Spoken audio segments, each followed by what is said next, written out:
परम पूज्य गुरुदेव, परम वंदनीय माता जी के वात्सल्य में सानिध्य में बैठने का भाव अंतःकरण में दृढ़ करते हुए, इस विश्वास को अपने मन में जागृत करते हुए कि गुरु चेतना हमें सिखाने समझाने के क्रम में हम सबको आगे बढ़ा रही है। हम सबकी समझ परिष्कृत हो रही है, और जब समझ परिष्कृत हो जाती है तो आधा काम हो जाता है जीवन में सफलता पाने का। इसलिए मन को ट्रैक में लाने का क्रम गुरु ही कर सकता है, उनकी कृपा ही कर सकती है। और हमारा भाव, हमारी प्रार्थना उस ओर जितनी गहराती चली जाएगी, जितनी इंटेंस होती चली जाएगी, उतनी ही गुरु कृपा हमारे ऊपर दृढ़ होती चली जाएगी, बनती चली जाएगी। आइए, हम पढ़ रहे हैं श्रीमद् भागवत कथा, परम पूज्य गुरुदेव द्वारा लिखित, और उसका डिस्क्रिप्शन परम पूज्य गुरुदेव ने इतने सुंदर तरीके से किया है कि कोई भी व्यक्ति उसको पढ़कर कथा के उद्देश्य को, उसके एसेंस को, उसके सार को बहुत आसानी से समझ सकता है और अपने जीवन को बदल सकता है। परम पूज्य गुरुदेव हमें बता रहे, हम षष्ठम अध्याय पढ़ रहे हैं, जिसमें हमने कल पढ़ा कि गुरु ने जो कार्य बतलाया है, गुरु ने बतलाया कि कार्य तो शरीर और इंद्रियां ही करती है, किंतु कौन सा कार्य किया जाए यह निर्धारण आत्मा के लक्ष्य को ध्यान में रखकर किया जाता है। ये एक क्वेश्चन आंसर का सेशन चल रहा है अर्जुन और श्री कृष्ण के बीच में। अर्जुन उनसे क्वेश्चन कर रहे हैं कि अंततः मुझे ये बताइए कि शरीर, मन और आत्मा का कनेक्शन क्या है।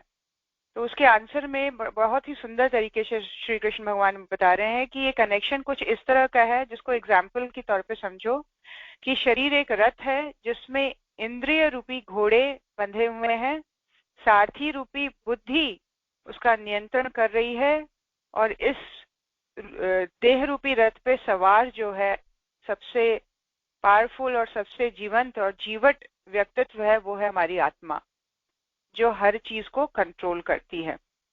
और ये कंट्रोल तब हो पाता है जब बुद्धि आत्मा की ओर देखे, तब इंद्रिय स्वतः ही सन्मार्ग के मार्ग पर दौड़ती चली जाएगी। अब गुरुदेव आगे बता रहे हैं कि कौन सा कार्य आकर्षक लगता है यह न देखकर उसकी प्रतिक्रिया क्या होगी यह सोचकर कार्य का अनुभव करना चाहिए, कार्य को सिलेक्ट करना चाहिए कि आप उसका अनुसरण या उसकी सिलेक्शन उस बेसिस पे करिए कि अंततः ये मुझे कहाँ ले जा रही है ना। इस विवेक के जागरण के आधार पर ही जीवन सही मार्ग पर चल सकता है। गुरु ने बतलाया कि श्रेष्ठ जीवन लक्ष्य को समझकर भी लोग उसे पा नहीं पाते, इसका कारण उनमें तप का अभाव होता है। श्रेष्ठ लक्ष्य को पाने के लिए जो कठिन जीवन क्रम अपनाना पड़ता है, उसका अभ्यस्त अपने आप को बनाना ही तप है। अब ये बोल रहे हैं कि तप करना हर एक के लिए बहुत जरूरी है। तप जैसी प्रतिक्रिया एक्चुअली क्या है, इसको अगर हम समझने का प्रयास करें कि प्रकृति इस तरह से क्यों बनी हुई है कि तप करने पर सब चीजें अवेलेबल हैं, तप करने पर सारे दुखों का नाश हो जाता है, तप करने पर सारी समृद्धि, सारी सामर्थ्य प्राप्त की जा सकती है, ऐसा क्यों बना हुआ है। तो हम जनरल ह्यूमन लाइफ में भी अगर हम देखें तो हम देखते हैं कि एक माँ जो होती है वो अपने बच्चे को बचपन से ही ऐसा बनाने के प्रयास में जुट जाती है कि जिससे उसका बच्चा इंडिपेंडेंट बने, स्ट्रांग बने, संसार में चल सके, उसको चीजें परेशान कम करें, उसका हेल्थ अच्छा बना रहे, उसकी बॉडी अच्छे से डेवलप करे। तो ठीक उसी माँ की तरह से प्रकृति माँ जो है वो डे वन से हमारा कार्य शुरू कर देती है। जब हम जन्म लेते हैं यहाँ पर, तो हम अपने साथ कुछ एक सूक्ष्म डेटा अपने साथ लेके आते हैं, चाहे उसको कुंडली कह लें, चाहे उसको कर्म प्रारब्ध कह लें, चाहे उसको किसी भी पंडित बताएंगे तो आपके ग्रह नक्षत्र ऐसे ऐसे करके बताएगा। लेकिन वस्तुतः क्या है कि हमारे कुछ डेटा हमारे साथ आते हैं और उस डेटा को अलग फॉर्म्स में रीड करके बताया जाता है कि तुम्हारी लाइफ ऐसी होगी, या तुम्हारे द्वारा किए हुए कर्म के अनुसार ये चीजें हो रही हैं, हो क्या रही हैं। अब ये तप क्यों जरूरी है? तप डुअल लेवल पर काम करता है। एक ऐसा व्यक्ति जिसके कमजोर कर्म है, तो उसमें अगर ये विवेक है कि मैं तप करता रहूं, और उसकी प्रवृत्ति है और सौभाग्य से उसका मन तप में जुड़ गया है, तो वो जो प्रारब्ध, जो कष्ट परेशानियां अपने साथ लेके आया है, वो अनजाने में ही धीरे धीरे कटते चले जाते हैं। और वो जब पूरी तरह से होश में एक युवा के रूप में बड़ा होता है, समझदार हो जाता है, तो वो देखता है कि अब मेरे लिए चीजें इजी हो गई हैं। अब जितनी डिफिकल्टी वाला बचपन मैंने बिताया, जिसमें मुझे रोग ने भी सताया, जिसमें मुझे लोगों ने भी परेशान किया, जहां मैं फिजिकली इमोशनली डिस्टर्ब हुआ हूं, अब वो स्थिति नहीं है। कारण कि वो उसने तप भरा जीवन 20 या 24 साल तक बिताया है। अब क्या है, उसकी जर्नी स्मूथ हो गई है। तो ये जो हम तप करते हैं, ये वो समझदारी करते हैं कि प्रकृति को फिर हमारे लिए स्ट्रिक्ट नहीं होना पड़ता है। एक्चुअली कर्म फल को देने में भगवान या प्रकृति का अपना कोई इंटरेस्ट नहीं है। उनको कोई मजा नहीं आता है किसी को दंड देने में, किसी को परेशान रखने में, किसी को दुखी देखने में। लेकिन ये पूरा प्रोसेस वही है जहां पर हम अगर डिसिप्लिन रहें, अगर सही तरीके से जीवन को लेके चलें, अगर एक्स्ट्रा एफर्ट लगाएं, आउट ऑफ द वे जाके मेहनत करें, तो हमारे लिए चीजें आसान हो जाती हैं। क्यों? क्योंकि हमने उस तप के माध्यम से अपने जो कर्म प्रारब्ध थे उसको हल्का कर दिया है। अब वही हम देखते हैं, कोई बच्चा है जो बड़े दुखी वाले सिचुएशन में है, मतलब उसके कर्म प्रारब्ध वीक है, और भी दुख का कारण यह है कि उसकी वृत्ति मेहनत करने में नहीं है। तो क्या होगा कि जो प्रारब्ध, जो सूक्ष्म डेटा अपने साथ लेके आया है, वो उसके ऊपर हावी रहेंगे थ्रू आउट लाइफ, क्योंकि उसके अगेंस्ट में उसने कभी भी कोशिश नहीं की। और जब उसके अगेंस्ट में नहीं कोशिश करता है मनुष्य अपने लेवल पर, अपनी सावधानी नहीं बरतता है, तो वो सावधानी प्रकृति बरतने लग जाती है, जिसको हम मनुष्य कहते हैं कि उसको दुख सहना पड़ रहा है। दुख नहीं सहना पड़ रहा, दुख जैसी कोई चीज ही नहीं है संसार में। क्या है? ट्रैक में लाने की व्यवस्था हो रही है, उसके सारी चीजों को न्यूट्रलाइज करने की व्यवस्था हो रही है कि भाई जो गलतियां तुम्हारे द्वारा हो गई वो इस फिजिकल इमोशनल मेंटल पेन के द्वारा न्यूट्रलाइज हो जाएंगी, कैंसिल हो जाएंगी, इसके थ्रू गुजर जाओ। क्यों? क्योंकि तुमने अपना एफर्ट नहीं लगाया है।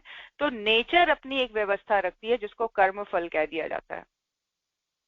वास्तव में वो और कुछ नहीं है, हमारे ही पूरे जीवन क्रम को ट्रैक में लाने की ही व्यवस्था है। तो तप या तो हम कर लें, तप या तो फोर्सफुली नेचर के अंडर आके करें, जिसको हम दुख कह देते हैं। बात दोनों ही बराबर है। और समझदार कौन है? जो अपने बल पर चीजों को ठीक करना चाहे, जो अपने लेवल पर अपने ऊपर खुद ही कड़ाई बरते, खुद ही कंट्रोल बरते, खुद ही संयम बरते, खुद ही अपने आप को स्ट्रांग रखे। वो व्यक्ति को प्रकृति नहीं मारती है। एक ठीक उसी प्रकार से कि अगर दो बच्चे हैं, एक डिसिप्लिन है, एक इनडिसिप्लिन है, तो इनडिसिप्लिन को डांट फटकार ज्यादा पड़ेगी। क्यों? डिसिप्लिन ने अपने आप को खुद ही टाइट रखा हुआ है। Discipline means what? कि अपने आप को उच्छृंखल नहीं होने दे, झल्ला नहीं बनाए, जो मन चाहे कर रहे हैं, कह रहे हैं, बोल रहे हैं, सोच रहे हैं, नहीं। उस लेवल पर जब हम अपने ऊपर संयम रखते हैं, तो हमारे माता पिता हमारे लिए कम स्ट्रिक्ट होते हैं। हमारे माता पिता, हमारे हमारे अभिभावक, हमारे अन्य समाज के लोग हमारे ऊपर कम हावी हो पाते हैं, क्योंकि हम स्वयं ही अपने आप में डिसिप्लिन है। और जहां ये चीज छोड़ दी जाए कंप्लीटली, वहां पर फिर नेचर अपना काम करती है कि इसको बात शायद समझ में नहीं आ रही है, तो इसको ट्रैक में लाने के लिए सर्कमस्टेंसेस क्रिएट करती है, सिचुएशंस क्रिएट करती है, जिसको हम मूर्खतावश कहते हैं। हम दुख से गुजर रहे हैं, हम परेशानी से गुजर रहे हैं, लेकिन वास्तविकता ऐसी नहीं है। इसीलिए तप का विधान है, श्रेष्ठ व्यक्ति को तप करना चाहिए, आलस्य में नहीं बैठना चाहिए। अपने आप को कंफर्टेबल रखने में मजे नहीं लेने चाहिए। अपने आप को इंद्रियों के लेवल पर ही सुख देने में मजा नहीं करना चाहिए। तो क्या है? ये तप है। और जहां हम, जिस लेवल पर हम इस चीज के लिए खड़े हो जाएंगे, उतना ही नेचर हमको एक तरह से सपोर्ट भी देगी और हमारे लिए चीजें होना भी इजी करने लग जाएगी। दोनों ही लेवल पे काम करेगी कि हमारा आत्मबल भी बढ़ाती है जब हम खुद अपने ऊपर स्ट्रिक्ट होते हैं, सिस्टमेटिक होते हैं, डिसिप्लिन होते हैं, और अन्य लोगों के माध्यम से हमारे लिए एक हेल्प अवेलेबल होनी शुरू हो जाती है।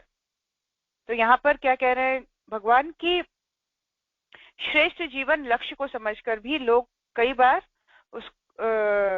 बार उसको नहीं पा सकते हैं। श्रेष्ठ जीवन को लक्ष्य समझकर भी अगर बताया जाए तो इसका कारण क्या है कि उसमें तप का अभाव है।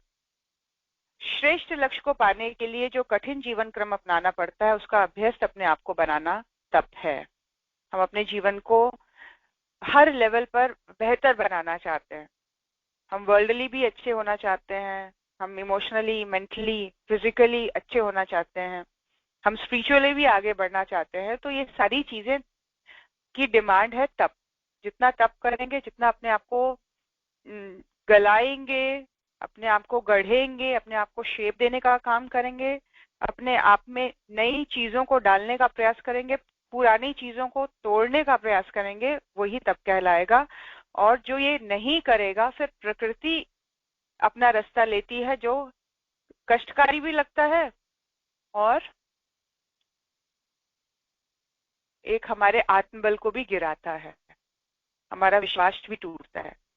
तो हम कई बार अगर स्केल लेके अपने हाथ में खुद मारे तो चोट कम आती है, और वही अनजाने में टीचर आके मार दे तो बहुत जोर से चोट लगती है।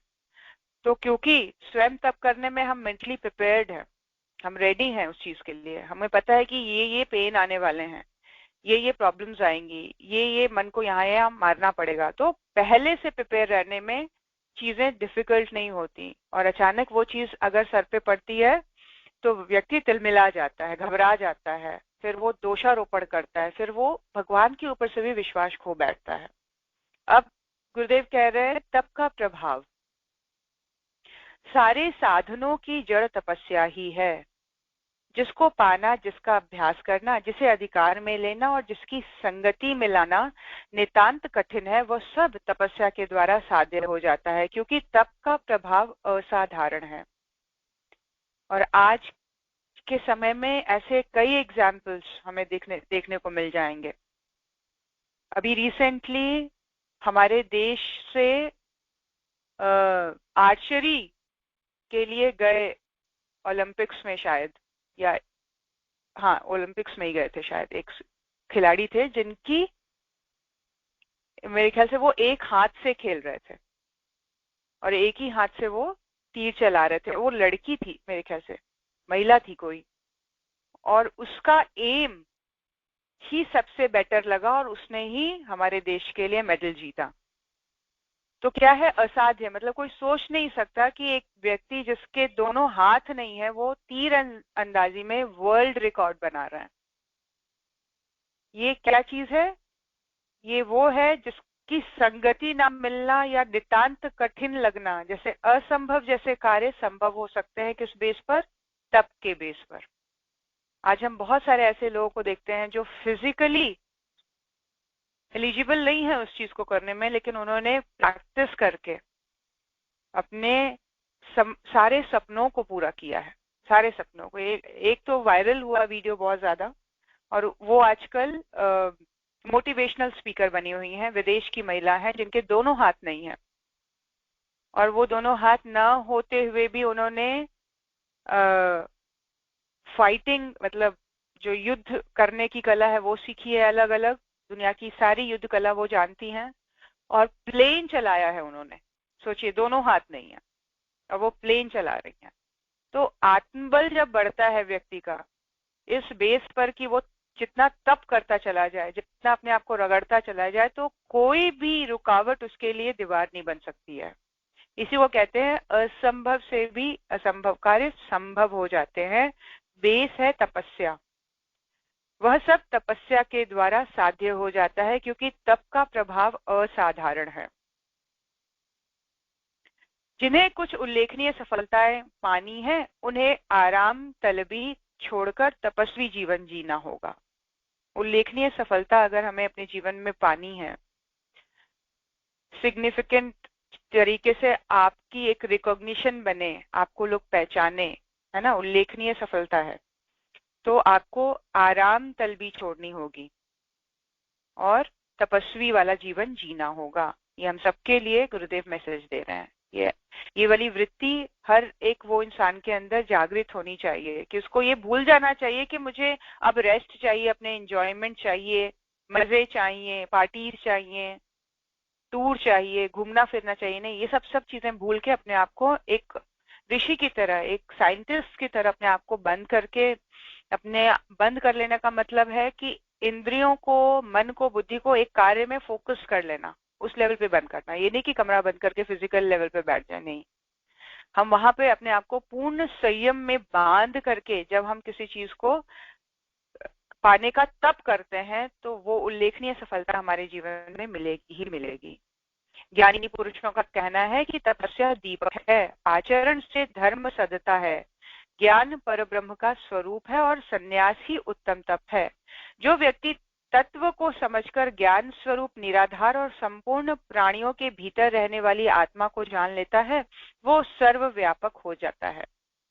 अब इस स्टैंजा में जो बात कही गई है वो हाईएस्ट पॉसिबिलिटी जो है ह्यूमन जर्नी की, उसको अचीव करने की बात की जा रही है। जनरली हमारी जो इच्छाएं होती हैं कि हम एक बेटर स्टूडेंट बने पहले, फिर एक बेटर, हमें सबसे बढ़िया कंपनी में सबसे अच्छी जॉब मिले, सबसे अच्छी सैलरी हो, सबसे सुंदर लड़के या लड़की से शादी हो, बच्चा मेरा सबसे ज्यादा इंटेलिजेंट हो, बच्चे की शादी, मतलब हम एक जर्नी, एक नॉर्मल जो ह्यूमन जर्नी है उसमें ये इन छोटी छोटी एम्स को और लक्ष्य को रख के चलते हैं। लेकिन यहाँ पर गुरुदेव कह रहे हैं जो समझदार है, जो ज्ञानी पुरुष है, जो चीजों को एलिमेंट्री फंडामेंटल लेवल पर समझता है, जो संसार को या प्रकृति के ऊपर के नीचे दबा हुआ नहीं है, उस लेयर से ऊपर अपने गर्दन को निकालकर देखने का प्रयास करता है कि इसके आगे, इसके बियॉन्ड भी मेरी एग्जिस्टेंस है, उसको मैं अचीव करूं, है ना। सिर्फ रिश्ते नातों में, अपनी पहचान में, अपने शरीर में, अपने कपड़ों में, अपने दोस्त यारों में, अपने समाज में अपनी ईगो को लेकर नहीं जीता वो ये देखता है कि इस लेयर के ऊपर भी मेरी एग्जिस्टेंस है, उसको कैसे पाया जाए, जिसको आत्मज्ञान, जिसको परमात्मा का साक्षात्कार कहा गया है, जिसको कहा गया है कि ये प्रकृति से ऊपर उठना, माया के ऊपर देखने का प्रयास करना, मतलब एक नॉर्मल थॉट प्रोसेस से हटके अपने जीवन की जर्नी को बांधना, अपने एम को, लक्ष्य को बांधना। तो गुरुदेव कह रहे हैं वहां पर वो जो पाने के लिए इच्छा रखते हैं, उनको ज्ञान का दीपक लेकर, आचरण से धर्म को साध कर और परमात्मा को, परब्रह्म को ज्ञान स्वरूप समझकर सन्यास का उत्तम धर्म का पालन करना चाहिए। उनको सन्यास ले लेना चाहिए। सन्यास ले लेने का मतलब गुरुदेव ने कभी भी ये नहीं कहा कि जंगल चले जाओ परिवार को छोड़कर। मन के कॉन्शियस लेवल पर सब कुछ करते, सबके बीच रहते एक सन्यासी की सी स्थिति है। सन्यासी को खाना मिल गया अच्छी बात है, नहीं मिला अच्छी बात है, सोने को मिल गया अच्छी बात है, नहीं मिला अच्छी बात है। तो हर एक लेवल पर वो मन को छूने नहीं दे रहा है, मन में लहरें नहीं उठ रही, मन स्थिर है, बुद्धि शांत है और निरंतर एक प्रकाश को पाने की गति में है बुद्धि। तो वो वाला लेवल जहां पर हम अपने अल्टीमेट जो गोल को लेना चाहते हैं, उनके लिए दिशा निर्देश, अब उनके लिए ये तप है। तपस्या के प्रभाव से सही दिशा का बोध हो जाता है। ज्ञान की महत्ता समझें। तप का अर्थ शरीर को यातनाएं देना नहीं, श्रेष्ठ जीवन का क्रम अपनाना है। एक्सट्रीम लेवल पर कहीं भी नहीं जाना। एक्सट्रीमिस्ट भी कहीं ना कहीं अटके रह जाते हैं, बड़े उनके अंदर ईगो क्रिएट हो जाती है ज्ञान का, संयम में रहने का, सादा जीवन जीने का। मैं तो नॉनवेज नहीं खाता हूँ, मैं तो प्याज लहसुन भी नहीं खाता हूँ, इसका भी अहंकार। मैं तो दिन में 30 माला जप करता हूँ, इसका भी सूक्ष्म अहंकार है। तो क्या कह रहे हैं गुरुदेव की एक्सट्रीम लेवल पर कुछ मत करो, साधारण और नॉर्मल दिखने के प्रयास में मन से कॉन्शियस लेवल पर तप के साथ जुड़ के रहो, ज्ञान के साथ जुड़ के रहो। और जब तप, ये वाला तप बढ़ता चला जाएगा, जहां आपके पास, आपके साथ बैठे व्यक्ति को भी इस चीज का पता नहीं चल रहा है कि आप एक सूक्ष्म लेवल पर कंटिन्यूअस उस एनर्जी के साथ जुड़े हुए हैं, तब आप में वो बल स्टार्ट, मतलब क्रिएट होना, डेवलप होना शुरू हो जाएगा, जिसके बेस पर आपके अंदर एक ऑटोमेटिकली दिशा बोध जागृत हो जाएगी कि this is the path I want to go through. ये मेरी जर्नी का मार्ग है, ये यहाँ नहीं भटकना। कई लोग वो देखेंगे कि वो बहुत ही सुलझे हुए से रह जाते हैं, उनको पता है कि ये आकर्षण में मुझे जाना ही नहीं है। इतनी क्लैरिटी होती है और इतनी दृढ़ता होती है उनके जीवन के चाल में कि वो उनको कोई भी चीज डगमगाता नहीं दिख, मतलब वो कभी भी डगमगाते नहीं दिखते हैं। ऐसा व्यक्तित्व तब जब उनके अंदर ज्ञान स्थिर हो गया है, और ये ज्ञान कब स्थिर होता है? तपस्या के प्रभाव से। तप का जो ये प्रभाव होता है, तप को किस तरह से जाना जा सकता है? हम अपने तप के लेवल को कैसे मेजर करें? हम किस चीज को लेकर पूरी तरह से दृढ़ हो गए हैं, दृढ़ता का जो लेवल है वो हमारे अंदर कितना बढ़ा, ये दिखाता है कि हमारी तपस्या किस लेवल की है। वो दृढ़ता हमारे गुरु के ऊपर विश्वास पे भी हो सकता है, वो दृढ़ता स्वयं के ऊपर विश्वास पे हो सकता है, वो दृढ़ता कुछ एक डिसिप्लिन्ड तरीके से जीवन को जीने को लेकर हो सकता है। किसी भी संकल्प को, व्रत को लेकर जीना तपस्या कहलाती है।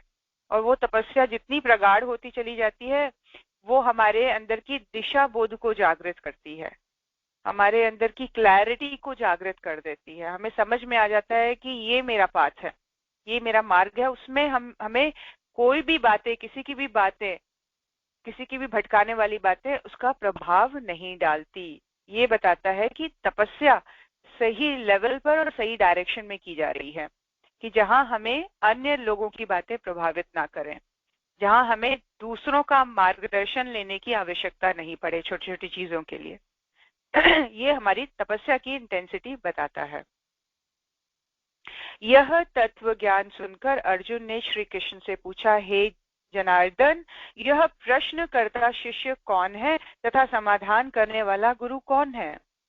ये जो आप क्वेश्चंस और आंसर के माध्यम से मुझे चीजें बता रहे हैं, ऐसे प्रश्न कौन करता है और ऐसा उत्तर कौन देता है? वो शिष्य और गुरु कौन है? श्री कृष्ण मुस्कुराए और बोले, हे अर्जुन, मैंने तुम्हें यहाँ अलंकारिक ढंग से समझाया है। मैं ही गुरु हूं और मन को ही मेरा शिष्य समझो। धनंजय, तुम्हारे स्नेहवश मैंने इस गोपनीय रहस्य का वर्णन किया है। आप देखिए, हर एक शास्त्र, हर एक पुराण, यहाँ तक कि उपनिषद, सारी चीजों की शुरुआत प्रश्न से हुई है। हमारे जीवन की भी शुरुआत प्रश्न से हो। गीता में भी शुरुआत प्रश्न से हुआ है। वो कहते हैं कि मैं अपने परिवारजनों को कैसे मारूं, और उस भय से डरकर वो पीछे जाके बैठ जाता है, अपने आप को छुपाने का प्रयास करते हैं कि मैं तो हूं ही नहीं। प्रश्न होना जीवन में, जिज्ञासा होनी जीवन में बहुत जरूरी है। वो ही हर एक चीज का मार्ग खोलता चला जाएगा। प्रश्न होंगे, सॉल्यूशन मिलेगा, समझ में बात आएगी, तब वाला मार्ग चयन करेंगे और हम आगे बढ़ते चले जाएंगे। जब जिज्ञासा ही नहीं है, जब प्रश्न ही नहीं है, जब जहां है जैसे हैं सेटिस्फाइड है, तो प्रगति का मार्ग अवरुद्ध है। सक्सेसफुल होने के चांसेस ना के बराबर हैं। तो प्रश्न होना, यहाँ पे कृष्ण भगवान से प्रश्न कितना सुंदर कर रहे हैं कि ये जो आप, इसने प्रश्न किया, इन्होंने उत्तर दिया, तो इसमें प्रश्न कौन और उत्तर कौन कर रहा है? तो कह रहे हैं गुरु प्रश्न और शिष्य को उत्तर दे रहे हैं। यहाँ पर गुरु मैं हूं और हर जीव की आत्मा शिष्य है। वो हम सबके गुरु हैं। विश्व गुरु श्री कृष्ण भगवान हम सब शिष्य रूपी आत्माओं के प्रश्नों का उत्तर दे रहे हैं। तुम्हारे स्नेहवश मैंने इस गोपनीय रहस्य का वर्णन किया है। हर व्यक्ति में निहित ईश्वर की चेतना ही वास्तव में गुरु है। मन को अपने शिष्य की तरह उनके निर्देशों पर चलाना चाहिए। स्नेह का नाता सबसे सघन होता है, उसमें व्यक्ति कोई छिपाव नहीं रखता। भगवान श्री कृष्ण और अर्जुन के बीच जो वार्ता चली, उसको बहुत सुंदर तरीके से गुरुदेव बता रहे हैं कि हमारी जागृत आत्मा ही गुरु का कार्य करती है, और मन और बुद्धि रूपी शिष्य अगर उसका अनुसरण करें तो वो तप के मार्ग का अनुसरण करेंगे और आगे बढ़ते ही चले जाएंगे। और ये जो नाता है, ये स्नेह के ऊपर आधारित होगा, और जहाँ स्नेह होगा, जहाँ रिस्पेक्ट होगी, वहां पर छिपाने छुपने वाली कोई बात नहीं होती। इस प्रकार भगवान श्री कृष्ण पांडवों को सब प्रकार से संतुष्ट कर उन्हें अपने अपने कर्तव्यों के प्रति सावधान करके द्वारिका के लिए रवाना हो गए। मार्ग में ऋषि उन्तक का आश्रम पड़ा। महाभारत में हुए नरसंहार से उनका भी मन दुखी था। श्री कृष्ण को देखकर वे अपना क्रोध प्रकट करने लगे। हे कृष्ण, गलत काम होता देखकर अज्ञानी और असमर्थ कुछ ना करें तो वे क्षम्य है, किंतु तुम्हारे जैसे समर्थ को क्षमा नहीं किया जा सकता। तुम दोनों पक्षों को समझाकर अथवा अपने प्रभाव से युद्ध को टाल सकते थे, किंतु तुमने ऐसा नहीं किया। यह प्रमाद का लक्षण है, इसीलिए मैं तुम्हें शाप देता हूँ। Half information. उनको नहीं मालूम है कि श्री कृष्ण भगवान ने किस हद तक जाकर इस युद्ध को रोकने की कोशिश की, और सीधे वो एक्साइटेड होकर, क्रुद्ध होकर शाप देने के लिए श्री कृष्ण भगवान को तैयार हो गए। यहाँ भगवान श्री कृष्ण विनम्रता पूर्वक बोले, हे ऋषिवर, आपका रोष ठीक है।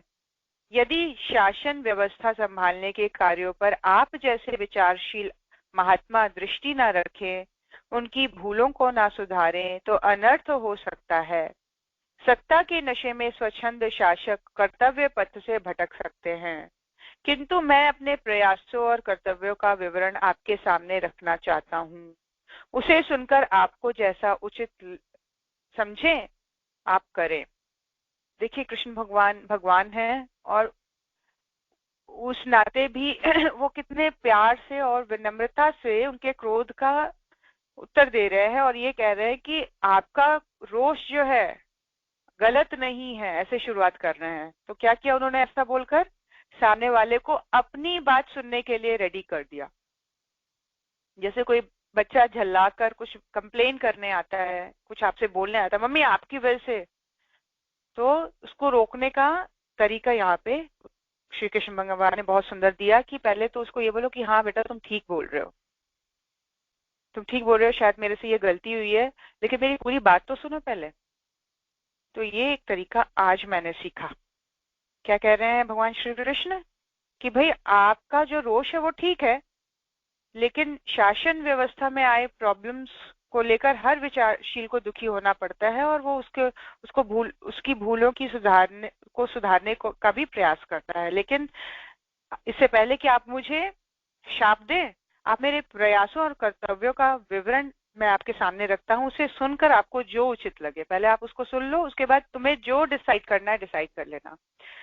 This is a very very good way, छोटों के साथ भी और बड़ों के साथ भी हम ये वाला तरीका अपना सकते हैं कि भाई अपनी बात रखकर भी उसी के ऊपर छोड़ दीजिए।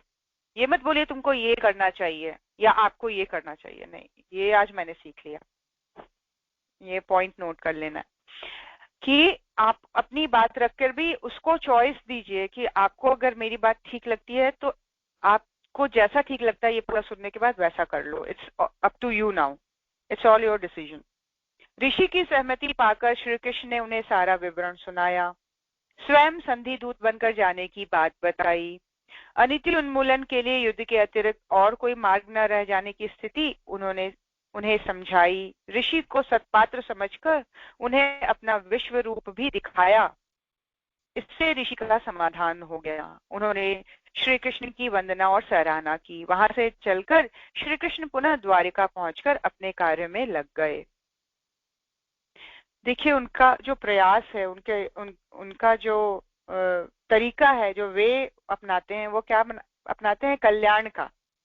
अब वो बोल रहे हैं कि क्रोध तो है सामने वाले व्यक्ति के अंदर, और कहीं ना कहीं अपने नॉलेज की बेस पर वो उसके इमोशंस भी सही हैं। तो अब क्या किया जाए? अपनी तरफ से जो मैंने किया है वो सब कुछ समझा दिया जाए, और यहाँ तक कि पात्र को देखकर वो उनको अपने विश्व रूप का भी दर्शन करा रहे हैं, क्योंकि वो ऋषि पात्र हैं। इसीलिए सत्र पात्र समझकर उनको अपना विश्व रूप भी दिखाया, अपना विराट स्वरूप भी दिखाया, जिसको देखकर वो धन्य हो गए। उनकी वंदना की, उनकी सराहना की, और वहां से काम हो गया, और उन्होंने क्षमा भी मांगा, और श्री कृष्ण भगवान द्वारिकापुरी पहुंच गए हैं। परीक्षित ने सुखदेव जी से कहा कि भगवान धन वैभव की अपेक्षा सद्भावना तथा तथा सदाचारण को अधिक महत्व देते हैं। इसी तथ्य को कृपया स्पष्ट करें। अब यहाँ पर ये जो पूरी घटना है, जो सारा विवरण है जो कथा के रूप में कहा जाता है, ये राजा परीक्षित को सुखदेव जी महाराज कथा सुना रहे हैं। ये उसी का विवरण है और बीच बीच में उनके आपस की बात बीच में गुरुदेव बताते हैं। यहाँ पर ये सारा कुछ सुन लेने के बाद परीक्षित ने सुखदेव जी महाराज से कहा कि भगवान धन वैभव की अपेक्षा सद्भावना और सदाचरण को अधिक महत्व देते हैं। इस तथ्य को कृपया स्पष्ट करके मुझे बताइए और क्लैरिटी के साथ बताइए कि भगवान को धन की अपेक्षा सदाचरण ज्यादा पसंद है। तब सुखदेव जी ने उन्हें श्री कृष्ण के बाल सखा सुदामा की कथा सुनाई। श्री सुखदेव जी ने कहा, परीक्षित, एक ब्राह्मण भगवान श्री कृष्ण के परम मित्र थे। वे बड़े ब्रह्मज्ञानी, विषयों से विरक्त, शांत चित्त और जितेंद्रिय थे। ब्राह्मण केवल नाम और वेशधारी नहीं, श्रेष्ठ प्रवृत्तियों तथा गुणों से युक्त व्यक्तियों को कहा जाता है। इसीलिए उनके लिए ब्रह्मज्ञानी, विषयों से विरक्त, शांत चित्त और जितेंद्रिय बताया जा रहा है, जिन्होंने अपने इंद्रियों को जीत लिया। उन दोनों ने बालकाल में संदीपनी ऋषि के गुरुकुल में अध्ययन किया था। श्री कृष्ण शास्त्र धर्म के अनुसार देश के शासन तंत्र को व्यवस्थित करने में लग गए थे और सुदामा ने ब्राह्मणोचित साधना तथा ज्ञान का क्षेत्र संभाला था। वे गुरुकुल चलाते थे। कार्य विस्तार के साथ आर्थिक आवश्यकताएं भी बढ़ने लगी। वे श्रम पूर्वक उन्हें पूरा करते तथा आवश्यकताएं सीमित रखते हुए संतोष पूर्वक जीवन जीते। उनकी पत्नी ने उनसे आग्रह किया कि उनके श्रेष्ठ काम में श्री कृष्ण जैसे संपन्न तथा सत्कार्य परायण व्यक्तियों की सहायता उनको लेनी चाहिए। अब ये स्कूल मेट हैं दोनों, बालकाले में संदीपनी ऋषि के गुरुकुल में एक साथ पढ़ाई की है और आगे चलकर भगवान श्री कृष्ण ने शासन को संभाला क्षत्रिय होने के नाते, और उन्होंने अपने गुरुकुल को चलाकर अपना एक आदर्शपूर्ण जीवन जिया। अब उनकी पत्नी कह रही है कि तुम्हारे जो मित्र है वो इतने बड़े राजा हैं और अच्छे कार्यों में सहायक होते हैं, क्यों नहीं तुम उनके पास जाते हो अपनी गरीबी को दूर करने। इस प्रकार जब उन ब्राह्मण देवता की पत्नी ने अपने पति देव से कई बार विनम्रता से प्रार्थना की, तब उन्होंने सोचा कि धन की तो कोई बात नहीं है, भगवान कृष्ण का दर्शन ही हो जाएगा, यह तो जीवन का बहुत बड़ा लाभ है। पत्नी का कर्तव्य है पति से उचित कार्य के लिए बार बार आग्रह करे। इस पूरी कन्वर्सेशन में गुरुदेव कह रहे हैं सीखने वाली बात कि हम धर्म पत्नियों का ये कर्तव्य है, क्योंकि वो श्रमशील होती हैं, भावनाशील होती हैं, सब परिवार के सुख दुख का ध्यान रखती हैं, तो उनका ये कर्तव्य बनता है कि हमेशा अपने पति के लिए उचित कार्य में आगे बढ़ने के लिए बार बार उनसे आग्रह करें, ऑर्डर नहीं, आग्रह करें। आग्रह करके उनको जप करना सिखाएं, आग्रह करके उनको यज्ञ करना सिखाएं, आग्रह करके उनको अच्छे लोगों के पास जाना सिखाएं, है ना, शांति कुंज जाना बताएं। ब्राह्मण प्राप्त धन का उचित उपयोग तो करते हैं, किंतु उन्हें ही प्रधान मानकर नहीं चलते। जो ब्राह्मण होते हैं वो धन का उचित उपयोग करते हैं, उनसे अपना कुछ पर्सनल इच्छा नहीं पूरा करते और उसको ना ही इम्पोर्टेंस देते हैं, प्रधान नहीं मानते उसको, उनको एक काम करने का साधन मात्र मानते हैं। सुदामा द्वारिका जाने के लिए तैयार हो गए। उनकी पत्नी ने बड़े प्रेम से अपने हाथ से कूटा हुआ चिवड़ा एक पोटली में श्री कृष्ण भगवान को भेंट के लिए बांध दिया। सुदामा द्वारिका पहुंचे तथा द्वारपाल द्वारा अपने आने की सूचना श्री कृष्ण तक भेजी। सुदामा का नाम सुनते ही श्री कृष्ण स्वयं दौड़े आए, उस द्विज को हृदय से लगा लिया, उन्हें श्रेष्ठ आसन पर बिठाकर रुक्मणी सहित उनका सत्कार एवं पूजन किया। फिर बड़े प्रेम से परस्पर चर्चा करने लगे। भगवान ने कैसे उनका स्वागत किया, खुद ही दौड़ के गए। जैसे उनको पता लगा, अपने द्वारपाल को नहीं भेजा, अपने नौकर को नहीं बोला कि जाओ उनको अंदर बिठाओ ड्राइंग रूम में, मैं आ रहा हूँ, जैसे जनरली आजकल करते हैं लोग। वो खुद ही दौड़ कर गए और उनको गले से लगाकर अंदर लेके आए और अपनी पत्नी सहित उनका सत्कार पूजन किया। भगवान श्री कृष्ण और ब्राह्मण दोनों एक दूसरे का हाथ पकड़कर अपने पूर्व काल की उन आनंददायक घटनाओं का स्मरण और वर्णन करने लगे जो गुरुकुल में रहते समय घटित हुई थी। है ना, एक नॉर्मल जो बिहेवियर होता है कि कोई क्लास में स्कूल में कोई आ जाए तो बचपन की बातें, हम लोग ये किया करते थे, वो टीचर ऐसा था, प्रिंसिपल ऐसा था, वो वाली घटना याद है, वो सारी चीजें ऑटोमेटिकली शुरू हो जाती हैं। मित्रता में भावनात्मक संबंध होते हैं, अमीरी गरीबी के भेद मिट जाते हैं। अपने स्नेहियों के मिलने पर किसी को कोई बुराई के कटु प्रसंग नहीं, आनंद और प्रेरणा देने वाले प्रसंग की चर्चा करनी चाहिए। श्री कृष्ण को सुदामा का जीवन क्रम ज्ञात था। वे धन की लालसा में न पड़कर समाज में सत प्रवृत्तियां फैलाने में लगे थे। श्री कृष्ण उनका हार्दिक स्वागत कर रहे थे। देखने वालों को आश्चर्य लग रहा था कि लोकनायक श्री कृष्ण इस भिखारी जैसे दिखने वाले व्यक्ति को अपने बड़े भाई बलराम जी जैसा सम्मान क्यों दे रहे हैं।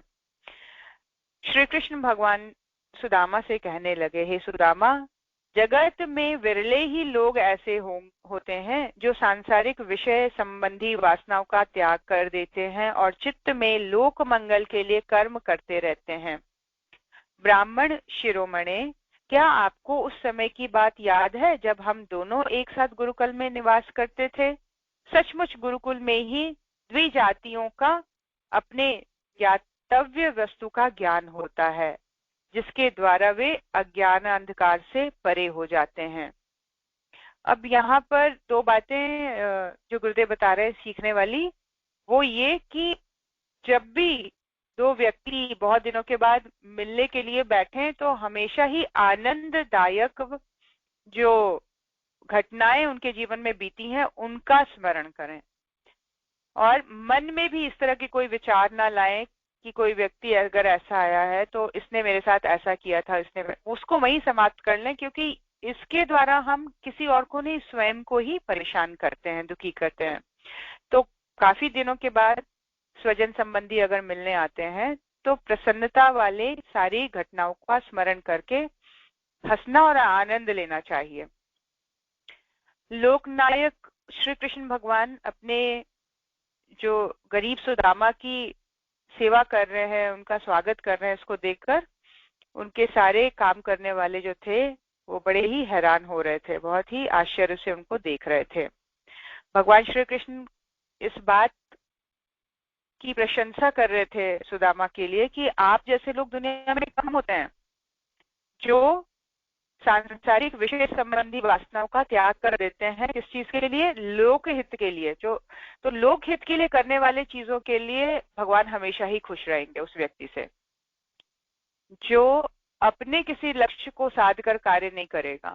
कई बार अच्छे काम करने वाले जो आजकल सो कॉल्ड एनजीओज भी खुल जाते हैं, वो उनका भी मुख्य जो लक्ष्य है वो पैसा कमाना हो जाता है, अंततः लोकहित नहीं रह जाता, क्योंकि ये कलयुग है और ऐसा हो जाने में बहुत सारी चीजें आकर्षण सामने आते हैं जिसको बहुत विरले ही पार कर पाते हैं। तो ऐसे लोग कम होते हैं, विरले होते हैं, भगवान कृष्ण कह रहे हैं, जो सांसारिक विषय संबंधी वासनाओं का त्याग करके और चित्त में स्वयं की कुछ भी कामनाएं ना रखते हुए केवल लोक मंगल के लिए कर्म करते हैं।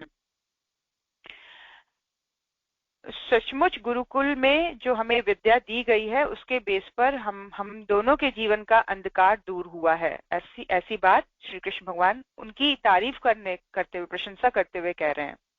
भगवान तथा उनके सच्चे भक्त अपनी व्यक्तिगत कामनाओं से मुक्त होते हैं, फिर भी निष्क्रिय नहीं रहते।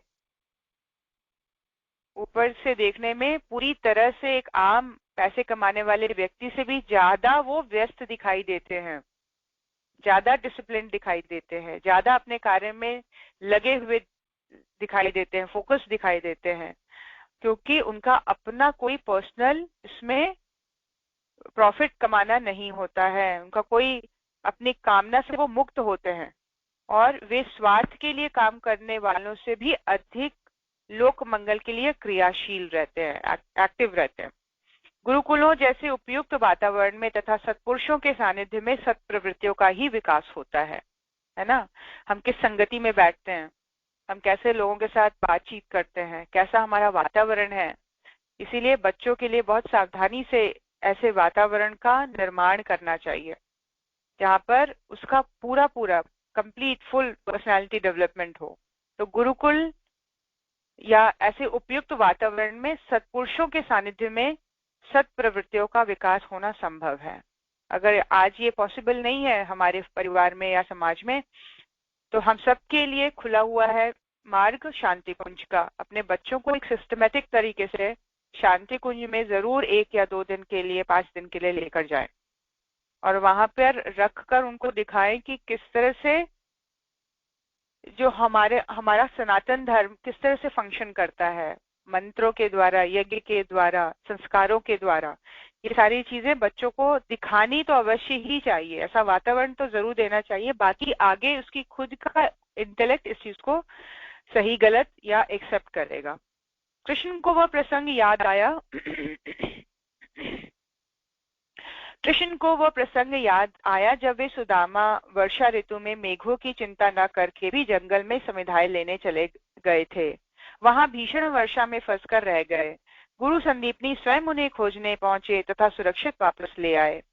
गुरु ने उनकी सराहना करते हुए कहा था कि आश्चर्य है पुत्रों, तुम लोगों ने हमारे लिए अत्यंत कष्ट उठाया है। सभी प्राणियों को अपना शरीर सबसे प्रिय होता है, परंतु तुम दोनों उनकी परवाह न करके हमारी सेवा में संलग्न रहे। ये वो बात याद कर रहे हैं श्री कृष्ण भगवान, उनको याद दिला रहे हैं। याद है तुमने कितना एक तरह से जो खतरा है वो मोल लिया था तुमने, क्योंकि तुम यज्ञ के लिए जंगल से लकड़ी लाने गए थे या चूल्हा जलाने के लिए जंगल से लकड़ी लाने गए थे। तुमने अपनी शरीर की चिंता नहीं की। पूरी घनघोर वर्षा में तुम वहां गए और तुम वहां पे अटक गए थे, फंस गए थे, जिसको बाद में गुरुदेव ने आके निकाला था। और वो हम दोनों के ऊपर कितनी है वो प्रशंसा कर रहे थे। गुरुदेव कह रहे हैं सत्कार्य के लिए शारीरिक कष्टों के भय से पीछे नहीं हट जाना चाहिए। सत्कार्यों की सराहना तथा सत्कार करने वालों के प्रति कृतज्ञता प्रदर्शित करके उस दशा में लोगों का उत्साह पैदा करना चाहिए। उस दिशा में बड़े लोगों का कार्य क्या होता है, छोटे किसी भी लेवल पर अगर एफर्ट अच्छा लगाते हैं, छोटी सी एफर्ट क्यों ना हो, उनको हमेशा मोटिवेट करें, उनको हमेशा और इस तरह के उत्साह उनके मन में पैदा हो, इस तरह की बात उनसे कहे। इस प्रकार दोनों मित्र बड़े प्रेम से चर्चा करते रहे। सुदामा ने आश्रम की धर्म व्यवस्था की चर्चा नहीं चलाई, फिर भी श्री कृष्ण ने उन सब बातों को समझ लिया।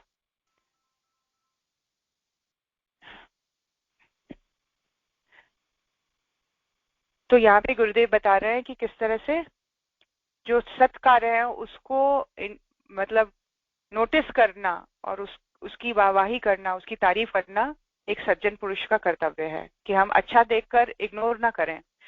छोटे से छोटा कार्य, या चाहे वो आपके साथ में रहने वाले लोग कर रहे हों, बड़े कर रहे हों, छोटे कर रहे हों, कोई भी कर रहा हो, यहाँ तक कि घर में आने वाली मेड अगर अच्छा सफाई करके जा रही है तो उसको प्रोत्साहित करिए कि आज तुमने बहुत अच्छी सफाई की, आज तुमने बहुत बढ़िया काम किया है, तुम्हारे काम से मैं बहुत खुश हूँ।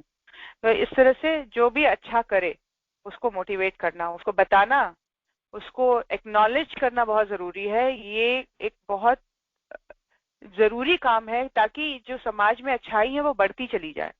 ऐसा ना हो कि कोई अच्छा कार्य करने वाला निराश होकर बैठ जाए, थक के बैठ जाए और ये सोचे कि उसको नोटिस ही नहीं किया जा रहा है या उसके कार्य को का ध्यान नहीं रखा गया।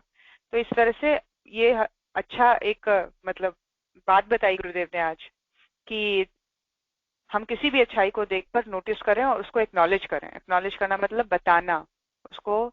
जैसे हम जब जाते हैं तो हम कुछ अच्छी बात बताते हैं शांति कुंज में, तो हम इस चीज को एक्सपेक्ट करते हैं कि सामने वाला उस चीज को नोटिस करे और उस चीज के ऊपर कुछ एक आध हमें एक वाहवाही वाले, शाबाशी वाले शब्द कहे। तो ये ह्यूमन नेचर है और ऐसा होने से फिर सत्कार्य की जो संभावना है उस व्यक्ति के द्वारा की गई वो बढ़ जाती है कि आगे भी वो बढ़ चढ़कर ऐसे काम को करेगा। तो आज के स्वाध्याय को हम यहीं समाप्त करते हैं।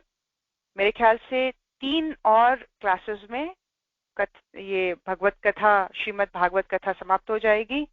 हम सभी इसका पूर्ण लाभ लें, पूरा लाभ लें। बहुत अच्छी बातें परम पूज्य गुरुदेव हमें बता रहे हैं, समझा रहे हैं, सिखा रहे हैं।